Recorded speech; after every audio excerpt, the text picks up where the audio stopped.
So here's a question we have, and remember, this is a feature that I mentioned at the beginning of this WebEx that is not simulating one of the exam questions, but is rather just giving your students practice doing calculations. And like the AP exams, we're using dollars and miles and sometimes gallons of gasoline, because those are very realistically how your students, if they're buying gasoline or their parents are buying gasoline, those are the numbers they're using. So in this case, it looks at some different aspects about using a compact sedan that has a certain purchase price and gets a certain fuel efficiency, and another person pays to get a hybrid. And I think that cost differential is nowhere near as great, but it was a few years ago. Anyway, and this is just part A and part B of a problem that goes on and asks the students to fill in a table, and you can look at the rest of it on page 341 if you want to. And as I mentioned, here's a do the math, and I'm not sure everybody can fully see it, but it allows a student, it gives a student practice in calculating an energy bill, or taking an energy bill and calculating what that is in kilowatt hours and how much the energy equivalent of that is and what would the dollar cost be. So there's a variety of things that some chapters have 2 or 3 do the math boxes, and all but 1 or 2 chapters have at least 1 do the math box. So these are the kinds of things that each in a little piece get you steps of the way into doing a full life cycle assessment, and then towards the end of the book you could certainly do one on your own or use one of the examples.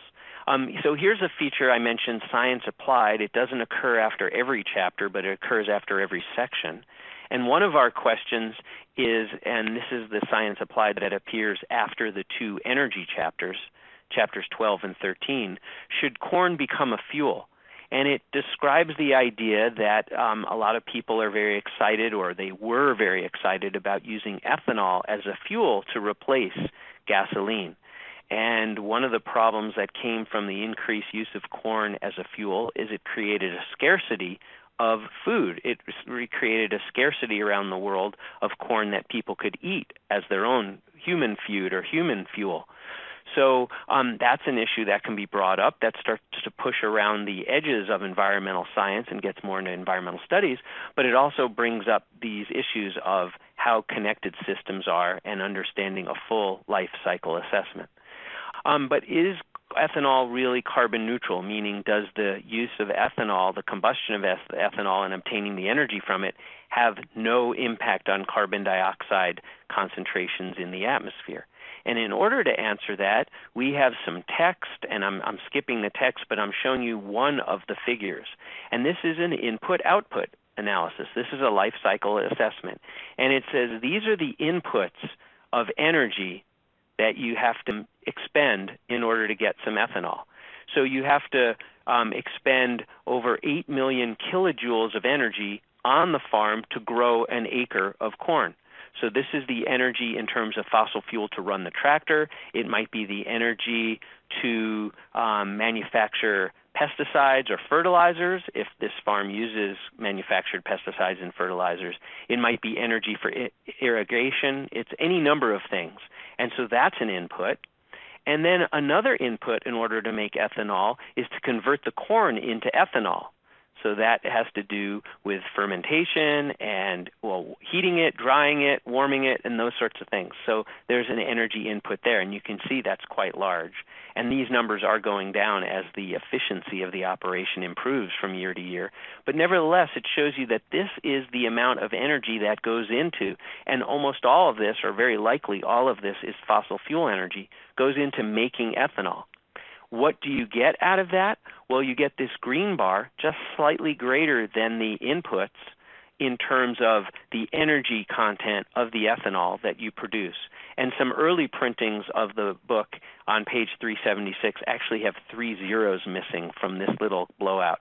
In the text it's correct, but in this little diagram I'm afraid we left out 3 zeros, so I've corrected it here. And if you have one of the early printings of our book, you might want to correct that. Here's the break-even point, and then here's some byproducts that one would obtain, and one would have to produce them somehow, so you're getting credit for those.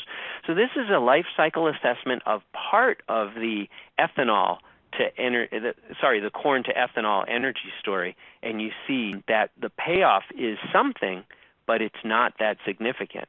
And I have a question. What are some parts of this analysis, maybe outside of the energy realm, that are not being considered? Does anybody have one or two? There's one or two that jump out at me really significantly. Does anybody, if you raise your hand, we could unmute you, or we could just see you type it in if you want to. And everybody's shy because we haven't been talking for the last hour, and so nobody wants to say. The ones that come to me is this analysis in no way is assessing the erosion that's taking place on that farmland, because certainly almost always when you grow, unless you're under really excellent organic conditions, organic agriculture conditions, you're degrading the soil, you're reducing the organic matter content, you might be having some runoff to ponds or streams.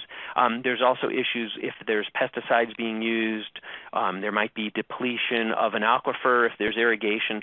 So there's all sorts of things. And so this is one of the things when you weigh it, you can say, well, yes, there's a slight energy gain, and over time we might reduce these energy inputs, and this gain might be better, but a life cycle assessment is not complete if we're only looking at the energy gains and not talking about the other consequences. And Nat Draper wrote eutrophication from the use of inorganic fertilizer. So absolutely, Nat. Eutrophication in the nearby bodies of water would be another. Almost always, even the best organic agriculture probably results in some runoff. And also, I haven't mentioned habitat fragmentation. We don't know what the use of that field was beforehand, but if you're growing it as a monoculture of corn, you're not seeing the biodiversity that you might see were it left to be an old field or to become a forest again. So those are the kinds of things that you can look at with life cycle assessment.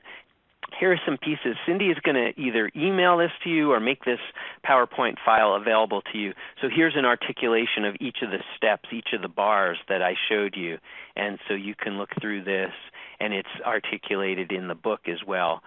So there is a surplus, a small surplus, considering that there are 33 million kilojoules or 30 million kilojoules put in. There's a small 10% surplus.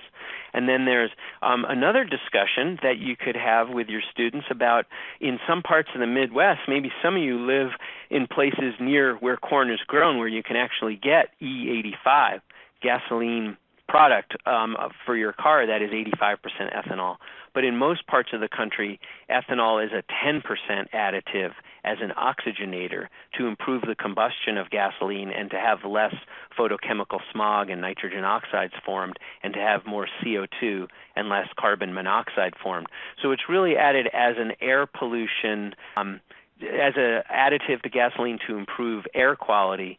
And so the fact that it certainly isn't turning up to be, at least in the near term, as a substitute for a fossil fuel like oil. But there are chances, as you saw, there was a few words about cellulosic ethanol. So there's some possibilities that if we don't use corn to make ethanol, but we use some other products, that we might do better that way.